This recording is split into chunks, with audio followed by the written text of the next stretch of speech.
Welcome to channel Kasagoni Sandhyarani. నేనైతే పచ్చజొన్న రొట్టె చేస్తున్నానండి. దానికోసం 2 కవర్స్. ఈ కవర్స్ మాత్రం బట్టల ప్యాకింగ్ వస్తుంది, కొత్త బట్టలు కొనుక్కున్నప్పుడు ప్యాకింగ్ వస్తుంది కదా, అదండి. ఆ కవర్ ఇలా చింపుకున్నాను, కడిగేసుకున్నాను. చింపుకున్నానంటే కూడా వెరైటీగా ఉంటుంది. కడిగేసుకున్నాను. వేడి నీళ్ళు పోసి పిండిలో కలిపాను. ఇలా ముద్దలు చేసుకున్నాక ఇలా అండి కవర్ మీద పెట్టి చేస్తే చాలా బాగా వస్తాయండి. నేనైతే ఇలా చేసుకుంటాను. మీరు ఎలా చేస్తారో. ఇది మాత్రం పచ్చజొన్న రొట్టె.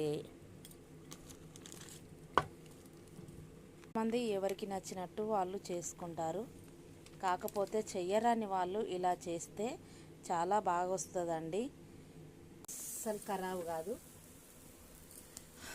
ఎలా వచ్చింది? సూపర్గా వచ్చింది. అలా కవర్స్ వేసి చేసుకుంటే ఏం కాదండి. చాలామంది పచ్చజొన్న రొట్టె చేయాలంటే భయపడతారు. నేను కూడా ఫస్ట్లో అలానే భయపడ్డానండి.